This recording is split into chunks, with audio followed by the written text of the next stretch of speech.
Hello, welcome to Milestone Sociologist. Today we are going to have an amazing session. The session is called Ask, Speak, and Engage with our sociologist. And we are going to unpack demystifying academia. But for now, I'm going to give him time to introduce himself. For me, my name is Hilda Lumati. My name is Komugure, Milestone Sociologist himself in person. Today, you have asked questions and several have been asked in the past. I'm ready to engage and deliberate as we try to demystify academia. Welcome.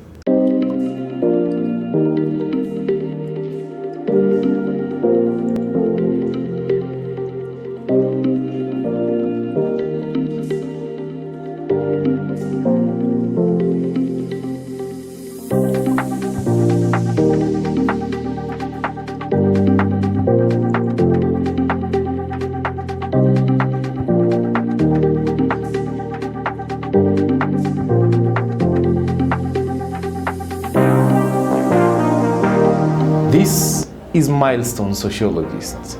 Remember to subscribe, share, like, and comment. Dr. Ngure, welcome.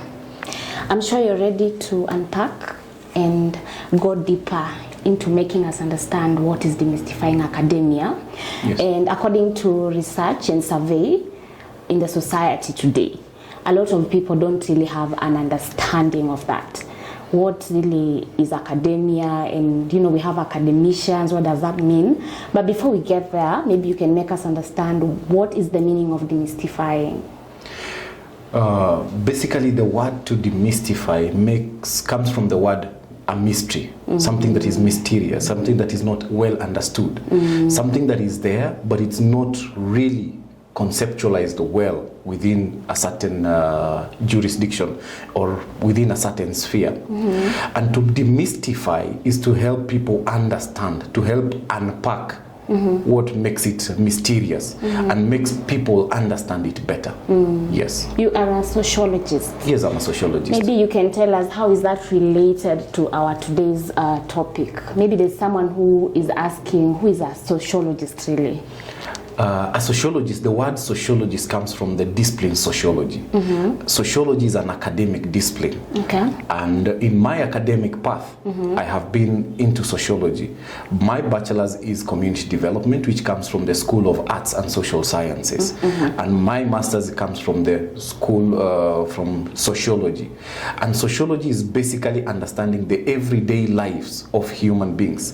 And the everyday lives of human beings traverses through economics, through social life, through politics, through religion, the everyday apparatus that encompass human beings. Yes. So that is sociology. A sociologist then is somebody who has been schooled and prepared within this sphere. And who is an academician? An academician is a scholar, is a researcher. And a researcher or a scholar is one who pursues scholarship as a career. For instance, you can do your bachelor's. The entry level is bachelor's, but there is also an entry level into diploma and certificates that we will discuss at length in this conversation. Yeah. So once you do your bachelor's, you start doing your master's degree. And in your master's degree, we say you specialize into an area. For instance, I specialized into sociology. And I did research extensively. To research is to find out more, is to get a research problem, look at it, look at what others have done, what has not been done, analyze it, get data from people, analyze the scientific data and get findings. Once you do that, it is published. And now you're in the process of becoming a researcher. And a researcher is also an academician. It means that you are a knowledge seeker in the most understandable terms, is a knowledge seeker. I love the part you say that when you're a researcher, you have to get findings. Yes. And now when we look at our society today, there are some stereotypes about academia, and maybe I want you to go deeper into that and discuss those stereotypes, because personally I've had people say for you to be a professor, professors are termed as very old people, these people watu wanasema amekula kitabu, you know. So maybe you can go deeper and help us understand why are people saying certain stereotypes about academia. Ni jambo nzuri, wacha tulivalie njuga. Or let us go deeper into it. The Swahili say that. Okay. I love Swahili, you know, in Kenya you have to be good in Swahili too. Let us start demystifying that for you to become an academician you have to be very old. I'm not very old. Yeah. I'm in the mid, I'm just maybe many people can say a Gen Z, at the exit of Gen Z. The reason as to why people say, for instance, for you to become an academician is to be very old, you have to be very old, is one of the mysteries that have shrouded academia. But there is no age bracket for an academia. The only reason for entry into academia is people who have quest for knowledge, people who want to pursue knowledge. Yeah. That is the entry level of academia. If I can compare with Western academia kind of background, because I have now 2 to 3 years experience abroad in the University of Lisbon in Portugal and traveling 1, 2, 3 universities there. There are so many young people into academia. There are so many young doctors pursuing doctorate degrees and becoming young professors and researchers at the age of 30 years. So it is very possible that academia is not for the old. And one of the key reasons as to why it's not for the old, look at the sociologist. I'm an academician at the age of 35. So it is very much possible not to be there. So let us try to demystify. Many people could come into academia as long as you are a lover of knowledge. Yeah. It comes also from the word philosophy. Philosophy is built by 2 conjoined words, philos and Sophie.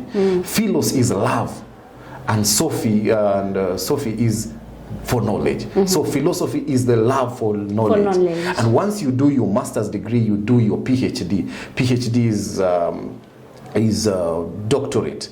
So it is doctor of philosophy in something. Like now I'm a doctor of philosophy in sociology. It means you are a lover of knowledge in that sphere of sociology. We have people pursuing doctorate of philosophy in science. They are lovers of knowledge in science. They go deeper to analyze scientific knowledge. And the beauty of all this can be summed up.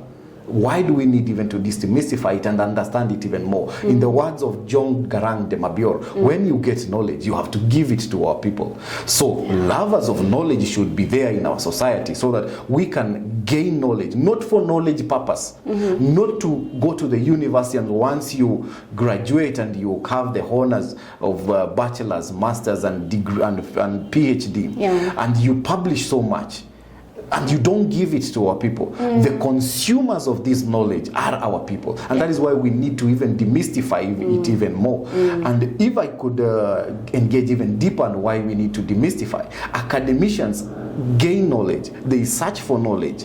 Once you get that knowledge, the most important part of it is to give it to our people, because that is where the consumption is. Yes. And if I would take you back to the Bible a little bit. Yes. The book of Hosea 4:6 says that my people perish due to lack of knowledge. And that is what God is telling us. And it's not just about the word, even our everyday life. There are things that we learn every day in our society, in how we interact with people. And I think so many people think these things are for A materials, especially masomo. Do you think that's a stereotype, like it should be for an A material person? I love the way you put it. If I can just go back to Hosea, my people have perished for lack of wisdom. Yes. And there is also another stereotype that has really gone, that if you want to put knowledge away from an African, put it into books. Yeah. But this modern age and era, Africans and the people from this side of the continent are really engaging in academia. And we have the likes of Mazrui, the likes of Namjor, very beautiful academicians. We have our own Ngugi wa Thiong'o, renowned academicians who have delved into the art. We have Nigeria, they have their own Things Fall Apart with Chinua Achebe, Alechi Amadi, people who have delved deeper into academia. And I want to say that Hosea, the book of Hosea is correct.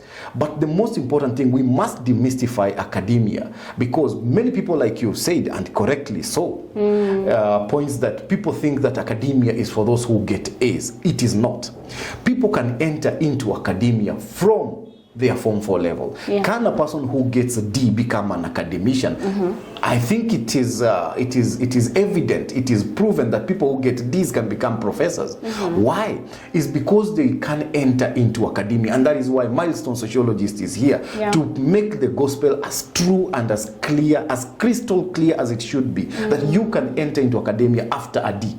Many people have said that once you get a D, you have failed. I'm here to demystify that. People do not fail, people pass. Yeah. You pass with a D, you pass with a D minus, you pass with a C, you pass with a B minus, you pass with an A, you pass with an A minus. All these are entry level. As long as you wrote an exam, you passed. Yeah.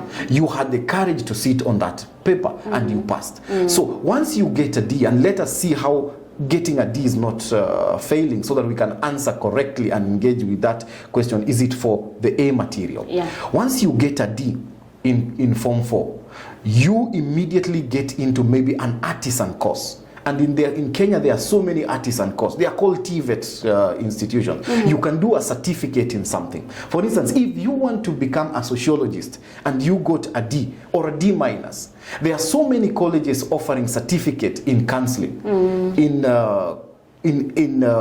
social work. You engage in this certificate course. Once you do a certificate, you no longer have a D. You are a certificate holder. Yeah. Once you do your certificate, you engage in a diploma in social work. You now have a diploma in social work.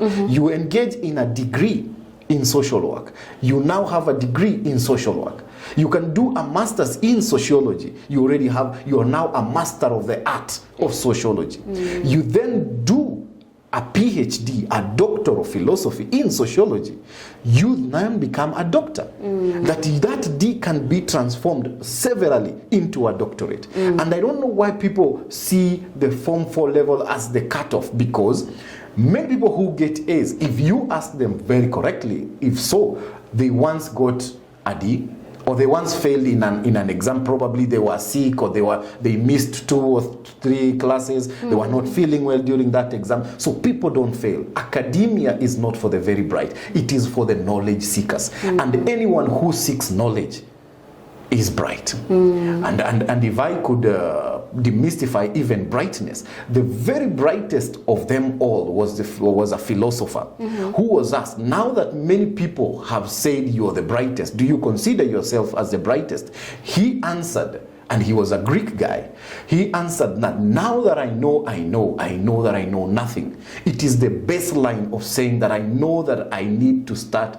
seeking knowledge. And once you start seeking knowledge, you do the homework of Garang de Mabior. When you get knowledge, you must give it to our people. So we welcome many people to profess. Yeah. And every day is a learning day. Every day is a learning day. Yes. Do you think too much knowledge is dangerous?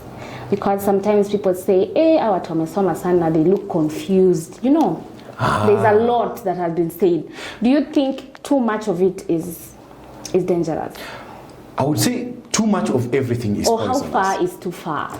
I would say, like they say, too much of everything is poisonous. Yeah. If you take too much water, it's not fit for you. But is there too much knowledge? I don't think there is too much knowledge. Okay. It's just a matter of balancing the art.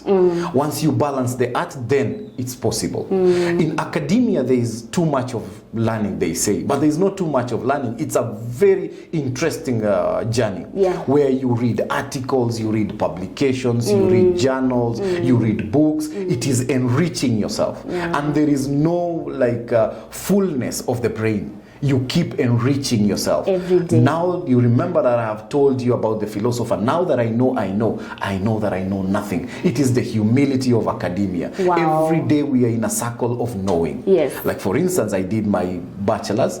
I needed to know more. I did my master's, but I needed to even know more. I engaged into my PhD. But beyond PhD, into the journey of academia, I need to now publish even more. Yeah. Every publication, you read others. It's they say, I say. It's a conversation with other. Yeah. Yes.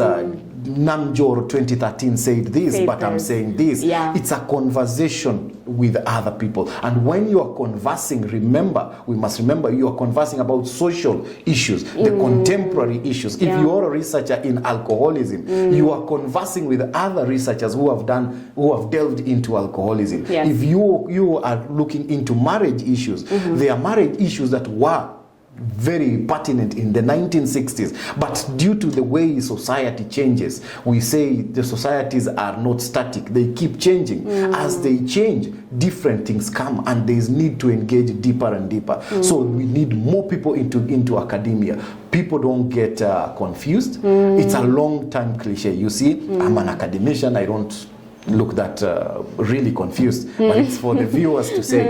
And most of the professors that we will be having more into this show will prove that they are very young professors into this field, and it's possible to get professors under 30. Yes. I know we'll have more sessions just to unpack a lot. Most definitely. Yes, but maybe before we end our session today, I just want you to unpack more about, going to school and pursuing bachelor's, master's, PhD.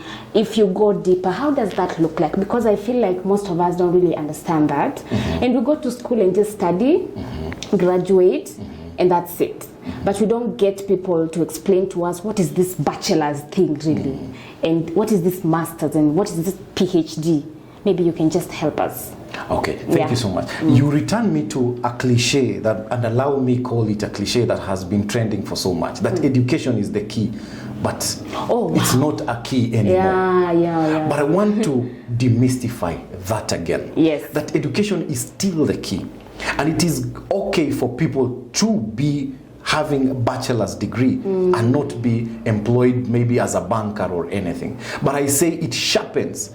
In the same Bible, like you quoted, it says that iron sharpeneth iron. But when people are schooled into the art, for instance, you can be schooled into the art of economics, and then you open up a business, you have better skills. You can be able to integrate well within the global system. And remember, times are changing. When we used to go to school, we used to compete with people in our class. But I've just told you that now I'm on the tail end of my doctorate degree, far away in Portugal, Lisbon, that we are now competing globally, that we want to put academicians and Kenyans into the global market. We want to redefine African scholarship. We want to demystify academia and bring more people into it. So yes, education is still the key. The padlocks have not changed. And if the padlocks have changed, I want somebody to argue contrary, that when you have no knowledge, then you can survive. Wow, that's deep. And the contrary says that if you think knowledge is expensive, you must try ignorance.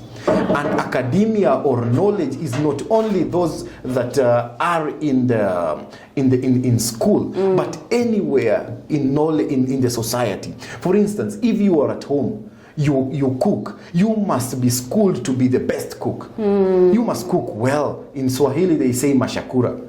You just don't want to be cooking food by mixing 1, 2, 3, but you want to engage into, you want to analyze, you want to understand the science, the notion, why do we mix ingredient A, B, C, and D to get a finer product? This is the art of knowledge seeking, that we must be seekers of knowledge in all spheres. If it is economics, if it is society, if it is religion, we must be seekers of knowledge. Remember, when Paul was writing, he met Christians that were Christians of Berea. And these were a unique set of Christians who asked Paul, we must go and look into the Bible. What you have taught us, is it written in the scriptures? Why is it? Our people need to seek knowledge. Let us not be consumers of everything. Let us be diggers of knowledge. Let us be seekers of it. One of the ways to become an academician, and even in the general spheres of life, let us be seekers of knowledge. Let us be people who want to dig deeper into it. And delving deeper into the question that you asked,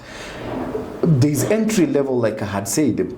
Maybe for those who get the cut-off point, you go directly by JAB, Joint Admissions Board, and you pursue your bachelor's. Once you pursue your bachelor's, it's a single degree. It's the entry level For instance, if you in a school, like academia, this is the way it's formed, we have departments. Like I'm in the department of sociology and psychology, but I'm in the school of arts and social science. Yes. The school is bigger than the department. And the school entails everything in department of arts and social science. We have linguistics, we have political science, we have media science, we have anthropology, we have sociology, all of that. And once you're in this school, you get a bachelor's, and in this bachelor's you realize you're taught everything. We juggle everything to prepare you to be a unique person. Those in the school of business doing bachelor's on business management, they will learn a little bit of finance, they will learn a little bit of marketing, they will learn a little bit of procurement. And then when you want to master, you pick one out of all these that you've learned. You go back and pick one. You say, I am mastering in finance, I'm now mastering in sociology. Then you master in sociology, and then you start delving into sociology, because so far you have been reading what others have done. Then you now get reintroduced to saying, now, Hilda, in bachelor's you learned what, in sociology you learned what Aristotle said, you learned what Emile Durkheim said, but what are you saying now? In 2024, Hilda, what are you saying? You say, I'm now interested to tackle this problem of maybe alcoholism or marriages. You pick a problem, you develop a problem, you analyze it deeper, and then you graduate with a Master of Art in Sociology with a dissertation, with a thesis written. What is a thesis? It is what you are proposing. And the art of thesis writing is saying that you have read the literature the way it is. Up to 2024, you know what academicians and people in society have been saying about this problem. And now you have found an antithesis, what has not been analyzed. And you are coming up with a synthesis. That is the thesis within that document. And you're giving us solutions to this issue. And when we can say, after 2024, we can say 2025, Hilda Lumati, 2024, said this and this. In 2026, somebody else will say, but Lumati, you checked on this, but there are several of these parameters that you didn't check. But if we look at the same problem with these parameters, it gives a different view. And knowledge is produced that way. And then in doctorate level, you go even deeper in a wider scale. You increase the variables, you increase the scope of the study, and you go deeper into literature. You become well schooled into the literature pertaining sociology, and maybe pertaining that sphere. Like, for instance, now I am in sociology of development and after lives of development. I'm now schooled extensively into development. What does it mean to develop? In Swahili they call maendeleo, but what is the really understanding of maendeleo in the local perspective? So once you finish that, you are now a doctor of philosophy in a certain field, let's say sociology, or science, those that are in science, or in mathematics, those that are in mathematics. But it doesn't stop there at PhD level. Once you graduate with this PhD level, there is more. There is more into academia. I told you it is the search for knowledge. And we in academia never stop. The more you get it, the more you quench. And remember, I told you, like the wise Greek philosopher said, that when you know nothing. So when you finish your doctorate level, you immediately imagine that you know nothing. And you want to know even more. You want to engage even now deeper.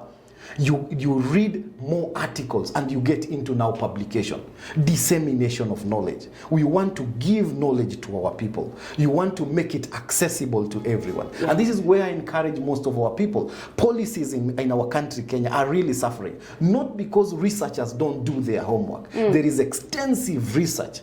There is extensive research, but we must go into books. We must culture a way of learning and appreciation of knowledge and even reading. And so many of the evils that face us, even in religion, if many will agree, my viewers, Shakahola, if the people in Shakahola village were seekers of knowledge, they would have been able to question. If the people in our society are seekers of knowledge, who question, why should we do this? Why should we follow this trajectory and not this one? Are you a teacher of truth? A certain singer in South Africa said, I think it was the time of Abraham Tiro, teacher, don't teach me nonsense. Teach me the reality. Teach me things that will help me, that will prepare me to be equipped for this journey. We need to equip our people not only to the problems of Kenya, but to the global world, to prepare them to face the challenges that face them in the nearby future. So once you finish your PhD, you engage deeper into publications and everything. And once you publish extensively and you're within the academic frame, like in Kenya, you enter into a lecturer level. A lecturer is simply an academician. You begin with an assistant lecturer and then a lecturer. At PhD, you become a lecturer. After 4 years, if you're extensive in publication, you accumulate certain points. Every publication is around 6-7 points. Once you get those points, you get into a senior lecturer. A senior lecturer has published several publications, has supervised master students, and has supervised PhD students. That he's also nurturing other academicians. And he's also helping them bring into academia, helping them to understand the process and helping them to become researchers. This is an important concept, and maybe we can delve into it later. Who is a researcher and all this, and how are researchers related to academicians. Once you finish that and you have more publications, you have more people you have successfully graduated for masters and PhD, you become an associate professor. To be a professor is to simply say you are now professing.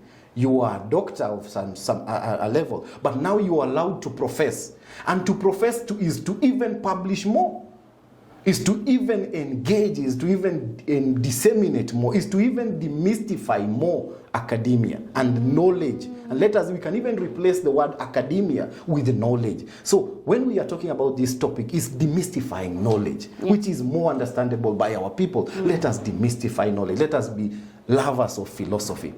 And finally, when you finish associate professor, you get into full professorship. And that is even when you have published more, you have disseminated more, you have brought more people on board into masters and PhD, you have graduated them successfully. And probably you have even attracted funding for the universities. And this is an important aspect. There are very many avenues of funding within universities where you can pursue your research and become an academician. And once you become a full professor, you are now a member of the Senate and the board and everything. But more importantly, a viewer may ask, why is it important for us to understand all this process? Academicians are the seekers of knowledge, most likely within every society. But the findings of their research and results are supposed to help develop policies. They are supposed to help better the lives of our people. For instance, I have done extensive research on alcoholism and substance abuse. Such knowledge is supposed to be disseminated to our people. Academicians need to be accessible. But like you correctly said, there seems to be a disjuncture. There seems to be a Cartesian split between the academicians and the general society. People think about, okay, that one is a professor, he belongs to the university. No. In the university, we only find maybe 1,000, 2,000, 3,000 students per se, or maybe 150 cohorts of master students and maybe 40, 50 of PhD. But the biggest chunk of the work where we need to profess, where we need to bring that doctorate knowledge is with our people. In the field of agriculture, we are being faced by this concept called GMO, genetically modified organisms. Our people are consumers of GMO, but we have scientists, we have professors, we have doctors, we have masters people with knowledge extensively into this. They need to help us understand and demystify. But maybe you have a professor in your village. Let's say think of a village like my village in Nyandarua or my village in Eldoret. There are many professors there in biology. Chepkoilel University is a university of science. It has breeders, plant breeders, it has agronomists, it has soil scientists who can help us understand what is this concept of GMO. When we talk about human rights, what is this concept? We have professors in the law, schooled in the art of law. So we need to demystify academia, make knowledge accessible so that we do not fall victim of Hosea the writer of Hosea. Many years ago, the writer of Hosea, and I'm in the business of always saying, thinking about letters and thinking about writings as letters. If we read that book of Hosea as a letter written to us today, my people perish for the lack of knowledge. We have knowledge seekers who have sought knowledge to the end of professor level. But how many people are perishing for the lack of that knowledge? Wow. That's we deep. need to connect that. Yeah, and I think we'll have more sessions just to continue unpacking that. And even like you have said, you will go deeper and tell us who is a researcher. But for now, I want to say thank you for that knowledge. I think something that I have picked is education is still the key. Absolutely. The padlocks have not changed. And if you think the padlocks have not changed, have changed, I'm welcoming all of us to be researchers. And we have said research is getting a problem and analyzing. Look at the various padlocks that we have. And this can be a session where we can discuss the various padlocks that people have. And people within the comment sections can discuss the padlocks within their life. Are they marriage? Are they financial padlocks? You've begun a business, it's not working.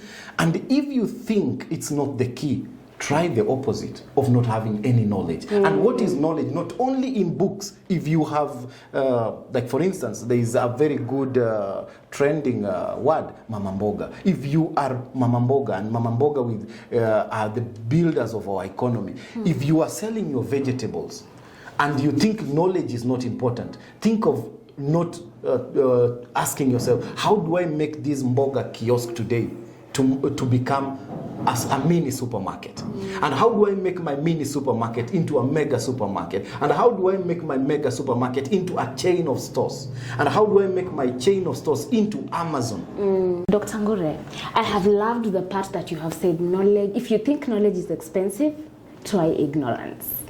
I think that will answer a lot of questions. Now, I know there are a lot of people who are watching you and maybe they are from four levers, you know. There are those who have not managed to even go to school. Like, kuna wale wanasemanga, mimi niliachia form 2, niliachia class 8, you know. There are a lot of things that are happening in our society, and most of the time, even seeking that knowledge, people are giving up. Maybe you can just talk to your viewers right now and encourage them. And if there's any last words you want to tell them, even as we look forward to the next show, please go ahead. To my viewer, you that have been labeled, and in sociology there is a theory of labeling and imitation. You have been labeled that you failed in your Form 4. You have been labeled that you didn't make it. You have been labeled that you are a dropout. Partner with us in Milestone Sociologist. In the comment section, ask your questions, we will engage. Let us see how that D that they called you have failed, how we can make it a certificate, and how we can make that certificate a diploma into a degree into a master's, and finally into a doctor, and maybe even into a professor. Those that have labeled you that, let us prove them wrong. And I know it can be done, it will be done. We only need to do our part. Milestone Sociologist is here, ready to partner with you. Kindly subscribe, share, like, and drop your comment where we can engage even further.